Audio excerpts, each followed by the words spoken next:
Glória a Deus. Podem se assentar, meus irmãos. Aleluia. Glória a Deus. Vamos para a ministração da palavra. Abra sua Bíblia, Atos capítulo 3.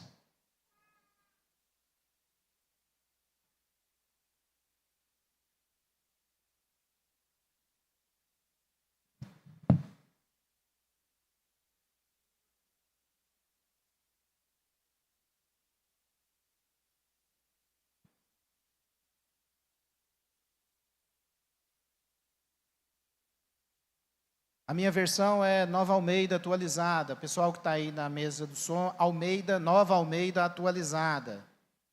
A versão é Nova Almeida atualizada, tá bom? Nós vamos ler o capítulo 3, do verso 1 ao 10. Depois nós vamos ler o verso 16. E depois nós vamos ler o verso 19 e 20.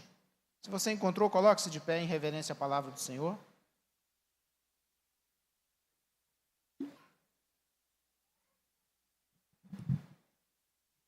Glória a Deus. Amém? A palavra do Senhor diz assim: Pedro e João estavam se dirigindo ao templo para a oração das 3 da tarde. Estava sendo levado um homem coxo de nascença, que diariamente era colocado à porta do templo chamada Formosa, para pedir esmola aos que entravam. Quando ele viu Pedro e João, que iam entrar no templo, pediu que lhe desse uma esmola. Pedro, fitando-o juntamente com João, disse: olhe para nós. Ele os olhava atentamente, esperando receber alguma coisa. Pedro, porém, lhe disse: não possuo nem prata nem ouro, mas o que eu tenho, isso lhe dou. Em nome de Jesus Cristo, o Nazareno, levante-se e ande. E pegando na mão direita do homem, ajudou-o a levantar. Imediatamente os seus pés e tornozelos se firmaram, e dando um salto ficou em pé, começou a andar e entrou com eles no templo, pulando e louvando a Deus. Todo o povo viu o homem andando e louvando a Deus, e reconheceram que ele era o mesmo que pedia esmolas, assentado à porta formosa do templo, e ficaram muito admirados e espantados com o que lhe tinha acontecido. Verso 16. Pela fé no nome de Jesus, é que esse mesmo nome fortaleceu a este homem que vocês estão vendo e bem conhecem. Sim, a fé que vem por meio de Jesus deu a este homem saúde perfeita na presença de todos vocês. Verso 19. Portanto, arrependam-se e convertam, para que sejam cancelados os seus pecados, a fim de que da presença do Senhor venham tempos de refrigério, e que Ele envie o Cristo que já foi designado para vocês, a saber, Jesus. Paizinho amado, nós te pedimos, ministra aos nossos corações, te damos liberdade, Espírito Santo, para fluir no nosso meio, que seja o Senhor a falar conosco. Em nome de Jesus, nós oramos e te entregamos esse tempo, em nome de Jesus. Podem se assentar, meus irmãos. Aleluia, glória a Deus. Esse texto, ele inicia relatando uma atividade prática do dia a dia dos discípulos. Ir ao templo. Eles iam ao templo e estavam em oração. Isso era algo comum naquele tempo para os discípulos. Diariamente estavam no templo, ouvindo a palavra, diariamente buscando uma vida de oração, com simplicidade, com singeleza de coração, eram homens cheios do Espírito Santo. Aonde está isso? O texto nos fala que eles estavam indo às 3 da tarde para o templo, estar em oração. Permaneça com a sua Bíblia aberta aí, tá? Porque nós vamos caminhar nela. Volta a sua Bíblia um pouquinho no capítulo 2. No capítulo 2, no verso 46... E a Bíblia é uma sequência, e esse aqui, Lucas está relatando uma sequência do que acontecia naquele tempo no início da igreja primitiva. No verso 46 do capítulo 2 diz: diariamente perseveravam unânimes no templo. Partiam o pão de casa em casa e tomavam as suas refeições com alegria e singeleza de coração, louvando a Deus contando com a simpatia de todo o povo. Enquanto isso, o Senhor lhes acrescentava dia a dia os que iam sendo salvos. Portanto, isso era uma prática, isso era algo comum. Eles perseveravam em estar no templo, estar na igreja, estar em oração, uma vida de perseverança, uma vida de busca, de intensidade na presença do Espírito Santo. Era o dia a dia dos discípulos. E nesse dia, relatado no capítulo 3, em que eles estavam dirigindo-se ao templo, eles não esperavam, mas a oportunidade de colocar em prática aquilo que Jesus havia ensinado a eles apareceu. Jesus havia ensinado aos discípulos a clamar, a pedir e a interceder no nome dele. Olha o que diz João, capítulo 14, verso 12 a 14. Consegue projetar? João, capítulo 14. Eu vou citando, vocês podem ir projetando para facilitar o entendimento, tá bom? João, capítulo 14, verso 12 e 14. Olha só o que Jesus está dizendo para os seus discípulos. Em verdade, lhes digo que aquele que crê em mim fará também obras que eu faço e outras maiores fará, porque eu vou para junto do Pai. E tudo que vocês pedirem em meu nome, isso farei, a fim de que o Pai seja glorificado no Filho. Se me pedirem alguma coisa em meu nome, eu farei. O que os discípulos fizeram? Quando viram aquele homem coxo na porta do templo, a porta formosa, lembraram dos ensinos de Jesus. E em nome de Jesus, eles declararam para aquele homem: levanta. Eu não tenho ouro, eu não tenho prata, mas o que eu tenho, eu te apresento agora. Levanta em nome de Jesus. Esse texto é um texto muito rico. E nós vamos aprofundar um pouco nele. Esse texto nos traz alguns ensinos, e o primeiro desses ensinos é que os discípulos tinham sede, vontade, desejo de Jesus Cristo. Eles queriam estar com Jesus, eles sabiam que Jesus havia morrido, que Jesus havia ressuscitado, mas eles queriam estar no templo, porque ali era o lugar da adoração, era o lugar em que eles podiam estar na presença de Jesus, onde eles praticavam a leitura da Torá, a leitura da palavra, aonde eles se colocavam diante de Deus. Portanto, eles tinham sede, vontade, eles perseveravam na palavra, estavam sempre no templo, tinham uma vida de oração, eram cheios do Espírito Santo. Qual a sua fome de Jesus? O quanto você tem buscado a Jesus? Os discípulos eles nos ensinam a buscar Jesus, a perseverar, a ir ao templo, a leitura da palavra. O quanto você se dedica a estar aqui nesta casa, ouvindo a palavra de Deus. O quanto você se dedica na sua casa, no seu quarto secreto, à oração. O quanto você tem perseverado na doutrina de Jesus Cristo, nos ensinos de Jesus. São perguntas que nós precisamos responder. Ou será que fazemos isso só quando a dificuldade aparece, só quando o problema aparece, só quando a coisa aperta, então eu vou buscar a Deus, então eu vou para o templo para que um irmão ore por mim, ou então eu vou para o local de oração para que alguém venha orar por mim? Qual o seu desejo, qual a sua fome de Jesus? Os discípulos nos apontam e nos falam, nos mostram. Tenham sede, tenham vontade, perseverem. Busquem em Jesus. Ter vontade de Jesus, conhecer mais Jesus através da sua palavra, ter uma vida de oração, desenvolvendo um relacionamento diário com Ele, nos prepara, nos fortalece para os desafios e as oportunidades da vida. Os discípulos era um dia comum para eles, mas eles estavam preparados, eles estavam fortalecidos, e quando a oportunidade apareceu, eles não perderam a oportunidade. Você está preparado para as oportunidades que Deus te apresenta? Para os desafios do dia a dia, você tem estado fortalecido, buscado a presença de Jesus? Um segundo ensino. Esse texto nos aponta para compaixão e bondade pelo próximo. E é muito interessante a gente olhar para isso daqui e ver a compaixão dos discípulos e entender que A compaixão é o sentimento pelo sofrimento do outro.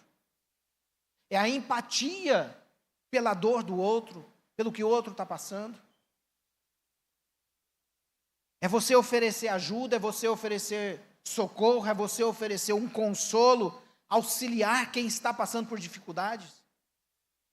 E é muito interessante a gente olhar para esse texto, porque aqui eu consigo ver dois tipos de compaixão. Uma compaixão material, física. Porque a palavra nos diz que aquele homem era colocado diariamente na porta do templo. Se ele era colocado diariamente na porta do templo, significa que existiam pessoas que carregavam aquele homem e colocavam aquele homem na porta do templo para que ele pudesse pedir esmola. Compaixão por aquele homem. A ajuda, o socorro material, físico, diante da necessidade daquele homem. E eu e você também podemos socorrer as pessoas com uma ajuda física, com uma ajuda material. Mas é interessante que no verso 6, ele nos mostra uma compaixão exercida de forma diferente, que é a compaixão espiritual. É apresentar Jesus Cristo para as pessoas. Pedro e João declara isso: eu não tenho nada, eu não tenho ouro. Ele está falando, eu não tenho nada físico, eu não tenho nada material, não tenho nada para te ajudar de forma física ou material. Mas eu tenho uma palavra que vai mudar e transformar a sua vida. E essa palavra, esse nome, se chama Jesus Cristo. Nós podemos e devemos ajudar o próximo, o necessitado. Ajudar materialmente, sim, é importante. Talvez você possa dar uma cesta básica, socorrer alguém que é necessitado com dinheiro, uma ajuda financeira, uma carona. Você pode ajudar. Isso aponta para uma compaixão material, para uma compaixão física que você pode fazer em relação às outras pessoas. Resolver as dificuldades, ajudar nas dificuldades. Mas entenda uma coisa, nós devemos fazer isso. E entender que a Bíblia nos aponta para uma missão, e uma missão integral. E não só uma missão evangelística de apresentar Jesus, mas também uma missão integral de ajudar o necessitado, ajudar a viúva, ajudar o órfão, ajudar o pobre, socorrer os necessitados de alguma forma. Agora entenda uma coisa, mais do que isso, porque essa é uma ajuda que resolve um problema momentâneo, mas o socorro espiritual transforma a vida de uma pessoa para sempre. Então nós devemos ter a compaixão sim física, mas nós não podemos negligenciar a compaixão espiritual.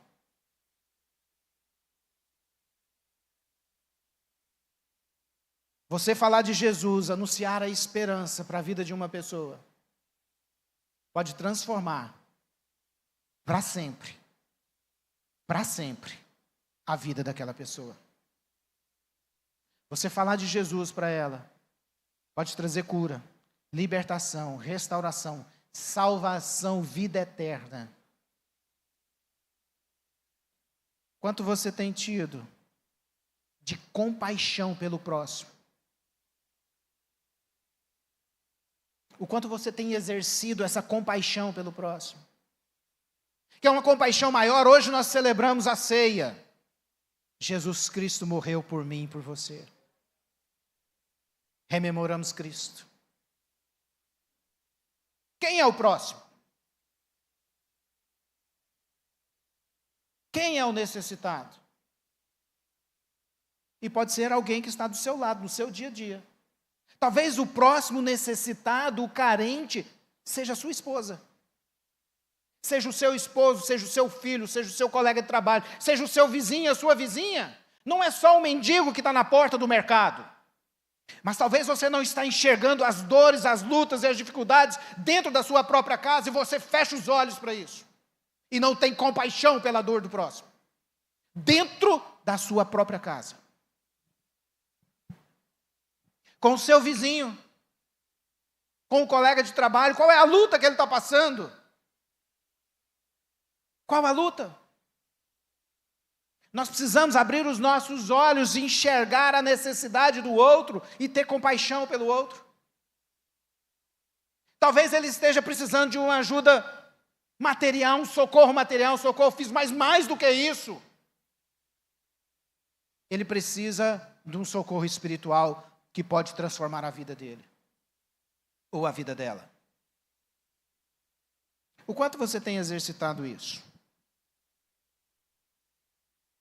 O seu estilo de vida anuncia Jesus? Nós temos que fazer essas perguntas. Você tem levado Jesus por onde você anda?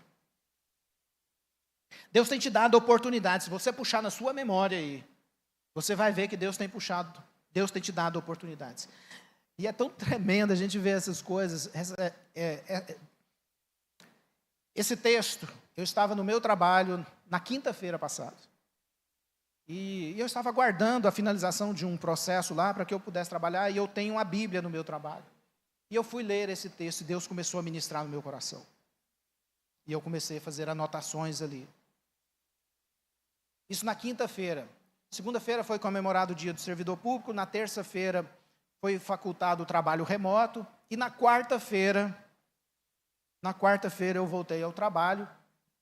Mas na quarta-feira pela manhã eu fui ao mercado comprar pão, logo pela manhã. E quando eu vou comprar o pão, quem está na porta? Um pedinte. E eu passo direto. Quando eu ponho o pé dentro do mercado, o Espírito Santo falou: você tem obedecido à palavra que eu tenho te ensinado? Meu Deus. Entrei no mercado, comprei o café da manhã, entreguei para aquele homem e abençoei e apresentei Jesus Cristo para aquele homem. Porque nós precisamos ser obedientes. Aquilo que Deus está ministrando aos nossos corações, aquilo que Deus está falando aos nossos corações, nós precisamos colocar em prática. Quanto você tem colocado em prática aquilo que Deus tem ministrado na sua vida? O Evangelho de Jesus Cristo tem sido proclamado pela sua boca? Pelo seu estilo de vida? São perguntas, são desafios para nós. Compaixão. Compaixão. Quantas pessoas que nós conhecemos que estão longe de Deus? Quantas pessoas que não têm vida com Deus? E sabe por que eu estou falando isso? Porque esse homem era um homem coxo. A palavra diz que ele estava à porta. Ele não entrava no templo. Aponta que ele estava distante de Deus. Ele não podia entrar, ele era proibido, ele era rejeitado, porque ele era coxo. Naquele tempo, o templo é onde estava a presença de Deus, onde era considerada a presença de Deus para o povo judeu. Ele não poderia entrar, então aponta que aquele homem estava afastado de Deus. E quantas pessoas lá fora estão afastadas de Deus, esperando que eu e você declare o nome de Jesus para ele. Terceiro ensino, que eu e você precisamos estar sempre preparados.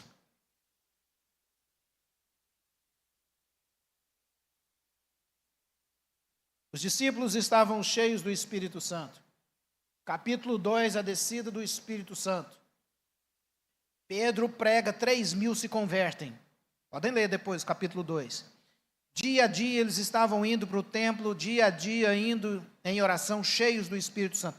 Homens que estavam preparados, quando a oportunidade aparece,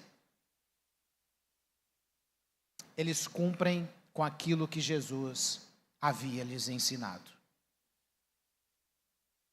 Oportunidade. Nós precisamos estar preparados para toda e qualquer oportunidade. Agora lembre-se, antes de você querer fazer discípulo, você precisa ser discípulo. Antes de fazer, você precisa ser. Nós ministramos sobre isso há uns 2 domingos atrás, 3 domingos atrás. Seja discípulo, faça discípulo, proclame o nome de Jesus, abençoe a vida de alguém. Você pode fazer isso tendo compaixão por alguém, estando preparado, tendo sede, fome de Jesus. esteja preparado para Jesus, para proclamar o nome de Jesus. Esse texto é muito rico, mas o propósito desse texto, o propósito maior, não era o milagre para esse coxo, para esse homem coxo. Essa oportunidade que apareceu para os discípulos, o propósito maior não era esse. O propósito do milagre era fazer com que aquele povo reconhecesse quem era Jesus. Era fazer com que eles entendessem o poder que há no nome de Jesus, ter fé, crer em Jesus, crer que Ele ressuscitou e apontar o caminho do arrependimento e da conversão. Esse é o propósito maior deste texto. Onde está isso, Eduardo? Vamos lá. Se você seguir nesse texto, por isso que eu pedi para que você mantenha a sua Bíblia aberta, se você seguir a partir do verso 11, no capítulo 3, você vai ver que o povo ficou extasiado, impressionado, porque eles sabiam que aquele homem estava lá, e mais à frente no capítulo 4 vai falar que ele estava lá há 40 anos, eles reconheceram aquele homem, que aquele homem agora saltitava, pulava, porque o milagre aconteceu, eles estavam extasiados. O povo então todo se reuniu, e o que Pedro começa a fazer? Pedro começa a ministrar para aquele povo. A oportunidade. Pedro começa a ministrar. Agora dá uma olhada nos versos 14 e 15. O que Pedro ministra? Olha, vocês negaram o santo, o justo, e pedirem que fosse solto um assassino. Vocês mataram o autor da vida, a quem Deus ressuscitou. Ele está apresentando a Jesus Cristo, o santo, o justo, o autor da vida e aquele que ressuscitou. Ele está ministrando na vida daquelas pessoas a Cristo Jesus. E esse era o propósito maior daquele texto, daquele tempo, daquele milagre, que o texto nos mostra. Jesus se apresenta nas nossas vidas como santo, como justo, como o autor da vida, como aquele que ressuscitou e que venceu a morte. Esse é o nosso Deus. Esse é Jesus Cristo que operou aquele milagre e que continua operando porque Ele ainda vive. Pedro apresenta Jesus Cristo. O povo estava perplexo com aquilo. E Pedro então começa a apresentar a Jesus. O milagre, o sobrenatural, ele vem de Jesus. Pedro fala no verso 12, quando eles olham e ficam olhando extasiado para Pedro e para João, como é que vocês conseguiram fazer isso? E Pedro então reconhece que toda honra, que toda glória, todo o poder vem de Jesus Cristo. Olha o que está escrito no verso 12, quando Pedro viu isso, dirigiu-se ao povo dizendo: Israelitas, por que vocês estão admirados com isto? Porque estão com os olhos fixos em nós? Nós somos homens, nós não fazemos nada, todo poder, autoridade vem dele, de Cristo Jesus, aquele que vocês mataram, mas que ressuscitou, aquele que é o santo, aquele que é o justo, aquele que é o autor da vida. É Ele quem operou esse milagre. Os seus olhos estão fitos em nós, mas olhem para Cristo, porque é Ele quem opera o milagre. Esse é o nosso Deus. Esse é Cristo Jesus. O verso 16 diz: pela fé no nome de Jesus, é que aquele homem foi curado. É que aquele homem fortaleceu as suas pernas. Sim, o verso diz, sim, a fé que vem por meio de Jesus. Fé. E se tivesse que dar um tema para essa ministração, é fé e arrependimento. Porque são esses pontos que eu quero que vocês entendam nesta noite. Os 3 primeiros ensinos são extremamente importantes. Sede, vontade de Jesus. Compaixão pelo próximo. Não perder as oportunidades. Mas se você sair daqui hoje entendendo sobre fé e sobre a necessidade do arrependimento, você vai sair daqui com uma transformação na sua vida. O texto nos fala de fé, Fé no nome de Jesus Cristo. Hebreus 11:1 fala que a fé é a certeza das coisas que se esperam e a convicção dos fatos que não se veem. Isso parece muito teórico para nós. E de fato, às vezes a gente lê a letra seca da lei, fria, da palavra, a gente olhar para a palavra e falar, fé, ok, certeza, confissão, não, eu creio. Eu creio. Mas nós precisamos entender que a fé não é só isso. Quando nós clamamos o nome de Jesus, quando nós declaramos o nome de Jesus, às vezes, o milagre ele acontece de forma instantânea. Como nesse caso. Pedro clamou pelo nome de Jesus, declarou o nome de Jesus. E o milagre foi instantâneo. Mas aí talvez você esteja perguntando, mas e eu então não tenho fé? Porque eu tenho clamado por Jesus. Eu tenho clamado pela conversão de alguém, eu tenho clamado pelo milagre na saúde, eu tenho clamado pelo milagre na vida financeira, eu tenho clamado por Jesus, por mudança dentro da minha casa, e o milagre não chega, o sobrenatural não chega, então eu não tenho fé? Não é isso. A fé, nós precisamos entender que ela vai operar de forma instantânea, mas também vai operar em processos. Vamos lá. Vamos ler o texto de Lucas 17, verso 11 ao 14. Nesse texto de Atos, aponta que o nome de Jesus fez o milagre instantaneamente. Mas olha o que diz, na cura dos 10 leprosos, Lucas 17, verso 11 a 14. De caminho para Jerusalém, Jesus passava pelo meio de Samaria e da Galileia. Ao entrar numa aldeia, saíram-lhes ao encontro 10 leprosos, que ficaram de longe e gritaram. O que eles fizeram? Clamaram qual nome? Clamaram por Jesus. Jesus, Jesus, eles gritaram, mestre, tenha o quê? Compaixão de nós. Jesus, tenha compaixão de nós, eles gritaram pelo mestre. Verso seguinte, ao vê-los, Jesus disse, vão, apresentem-se aos sacerdotes. Aconteceu que o quê? Indo, foi no caminho, era um processo para que o milagre acontecesse. Jesus poderia ter curado aqueles 10 leprosos, quando eles clamaram naquele momento de imediato, sim, podia, porque Ele tem poder para isso. Mas Jesus nos mostra que no caminho, eles indo, é que o milagre aconteceu. Portanto, eu e você precisamos continuar perseverando, fé em Jesus Cristo, fé no clamor, fé no nome de Jesus, porque no caminho, no processo é indo, que o milagre vai acontecer, que o sobrenatural vai acontecer, a transformação das nossas vidas vai acontecer, a transformação por aquele que você tem orado vai acontecer, mas a fé em permanecer, em perseverar, dentro de um processo,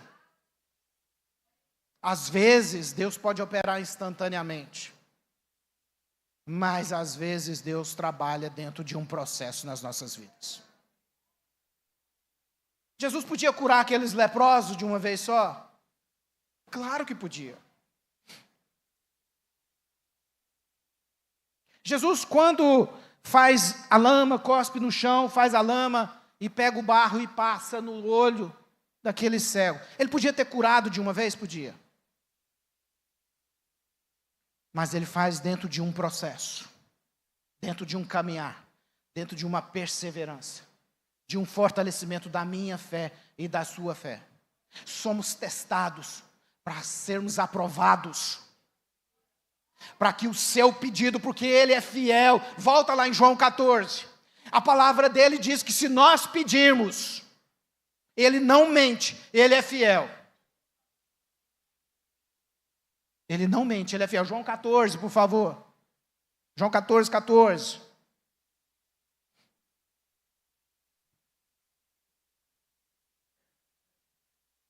Tudo que vocês pedirem em meu nome, isso farei, a fim de que o Pai seja glorificado no Filho. Se me pedirem alguma coisa em meu nome, eu farei. Jesus não disse que ia fazer instantaneamente. Ele disse que vai fazer. E eu creio que Ele é fiel para cumprir. Você crê? Você crê naquilo que você tem orado? Você crê por aquilo que você tem intercedido? Pela causa que você tem intercedido? Entenda, a sua fé pode estar dentro de um processo, dentro do agir de Deus, dentro do trabalhar de Deus. O quanto que José clamou, o José do Egito clamou a Deus, mas dentro de um processo. Ele foi levantado ao trono do Egito. Fé dentro de um processo, fé instantânea. Agora entenda uma coisa.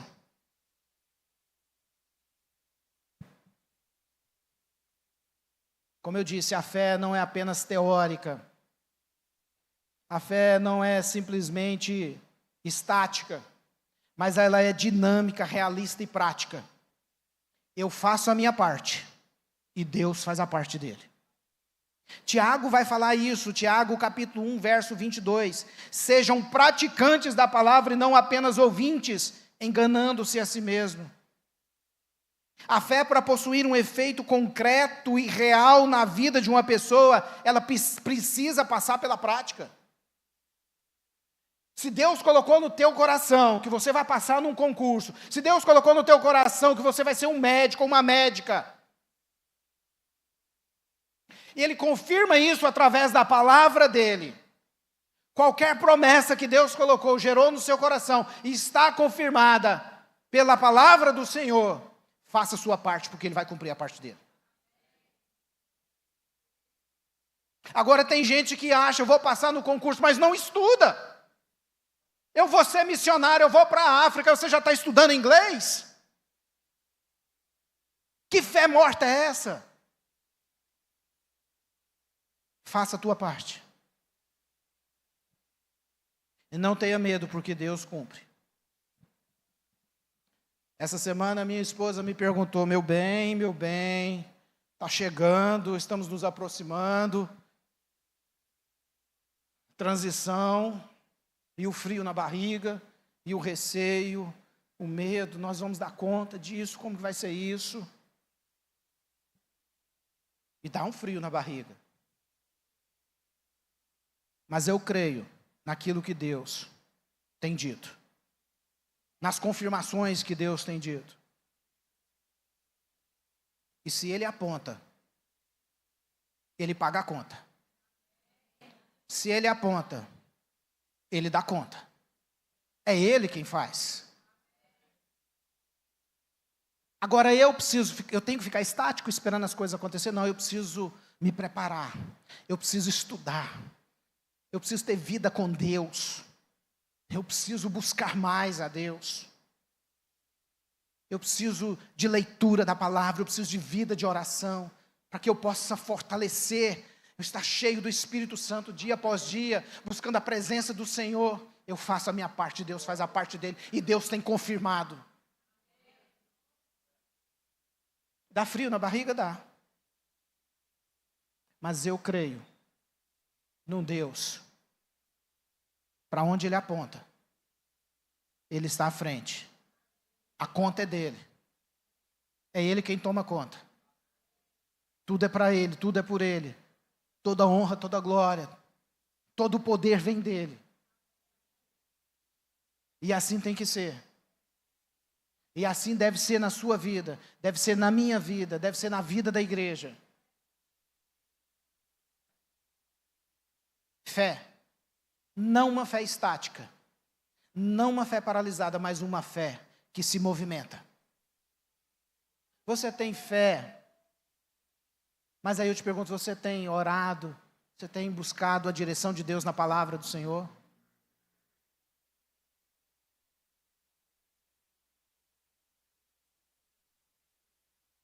Eu gosto muito de dizer que, na prática, fé é fazer e descansar.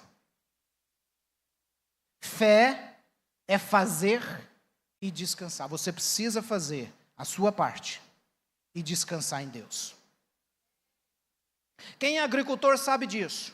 Lança a semente na terra. Quem faz isso? O homem. Se ele não lançar, não vai plantar, não vai nascer.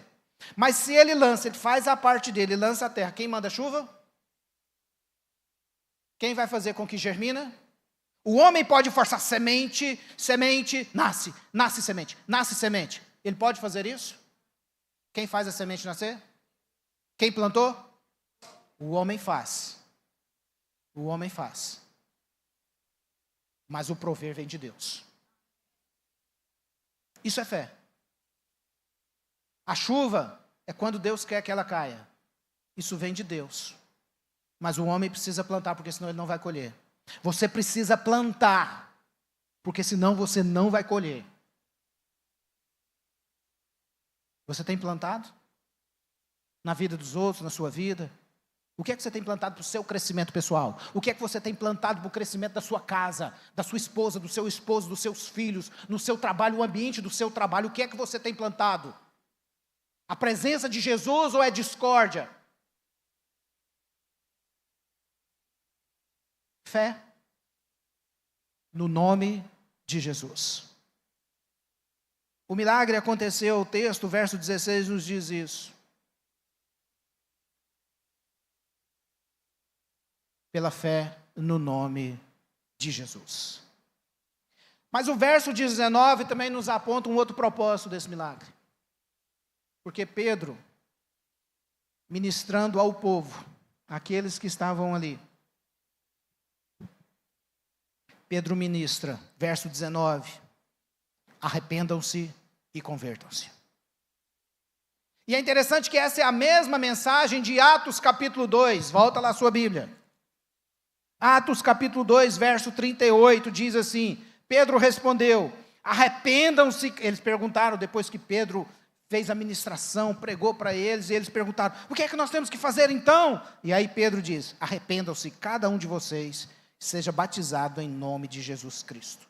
O verso 41 vai falar, então os que aceitaram a palavra de Pedro foram batizados, havendo um acréscimo naquele dia de quase 3.000 pessoas. Agora, olha o que diz Atos capítulo 4, verso 3 e 4. Antes da cura do coxo, Pedro pregou, 3.000 se converteram. O milagre na porta formosa, ajunta uma multidão, Pedro ministra, fé em Jesus Cristo, há poder no nome dele, nós não fazemos nada, quem faz é Cristo, tenha fé. E arrependam-se e se convertam. Sabe qual é o resultado? E Pedro anuncia, o justo, o santo, o autor da vida e aquele que ressuscitou. Só que os saduceus estavam lá. E os saduceus eram contra a ressurreição, eles não acreditavam na ressurreição, então Pedro e João são levados presos, está no capítulo 4, na sequência desses fatos, Pedro e João são levados presos, e enquanto eles estavam presos, olha o que diz o verso 4, o capítulo 4, o verso 3 e 4. Prenderam Pedro e João e os recolheram à cárcere até o dia seguinte, pois já era tarde. Porém, muitos dos que ouviram a palavra creram, subindo o número desses homens para 5.000. Na Porta Formosa, 2.000 se converteram. 3.000 haviam se convertido, está registrado em Atos capítulo 2. Agora subiu para 5.000, portanto 2.000 entenderam que há poder no nome de Jesus. Entenderam a necessidade de arrependimento e conversão. Porque foi isso que Pedro ministrou.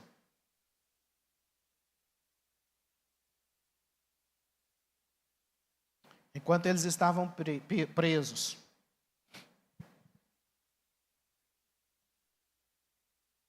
eles foram questionados por aqueles fariseus. Olha o que diz o verso, do verso 7 ao verso 10 vai relatar isso, do capítulo 4. Colocando os apóstolos diante deles, perguntaram, com que poder, em nome de quem vocês fizeram isso? E aí o verso 10 responde, saibam os senhores que todo o povo de Israel, que em nome de Jesus Cristo, o Nazareno, a quem vocês crucificaram, a quem Deus ressuscitou dentre os mortos, sim, Em nome é que está curado na presença de vocês. O nome de Jesus. Fé no nome de Jesus. A necessidade de nós arrependermos dos nossos pecados e de ter uma conversão genuína para Cristo Jesus. Como é que está a sua vida, meu irmão? Como é que está a sua vida, minha irmã?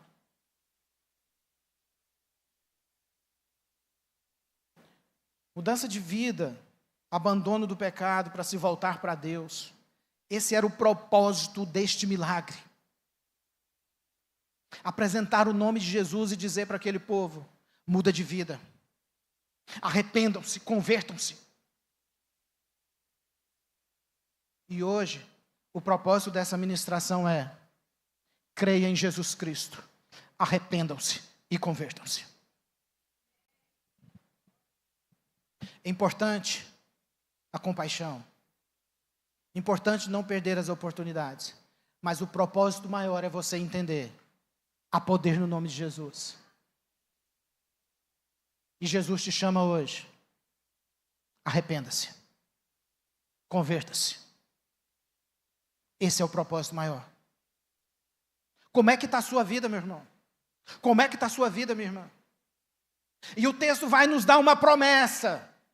No capítulo 3, se você se dispõe a esse arrependimento, se você se dispõe a essa conversão, se você se dispõe a crer no nome de Jesus, o texto no verso 20 vai dizer: para que venham tempos de refrigério na sua vida. Está difícil? Quer tempo de refrigério na sua vida? Está aqui a receita. Creia em Jesus Cristo, arrependa-se e converta-se. É a palavra de Deus. É o que a palavra nos diz. Qual é o seu nível de fé? Você está numa fé vazia, teórica, na letra? Ou você tem tido uma fé prática, que busca a presença do Senhor? Que busca realizar aquilo que Ele gerou no seu coração e confirmou no seu coração. Porque se Ele diz que você vai ser um médico, e você fizer a sua parte, você vai ser um médico. Se Ele diz que você vai ser um engenheiro, e Ele diz que você vai passar num concurso, e Ele confirmou na tua palavra que este é o caminho, isso vai acontecer. Agora faça a sua parte. E busque o arrependimento e a conversão. É isso que a palavra de Deus nos aponta. Através de um milagre. Um milagre. 2.000 se converteram. Para a honra e glória do Senhor. E o texto de João, capítulo 14, verso 13 e 14, vai falar: vocês podem pedir no meu nome, e eu vou atender. Mas há um porém ali. Ele vai atender não é porque você quer, não. Ele vai atender para a honra e glória de Deus. Pode ler o texto lá. Para a glória de Deus. Você está precisando de um milagre? Está precisando do sobrenatural de Deus na sua vida?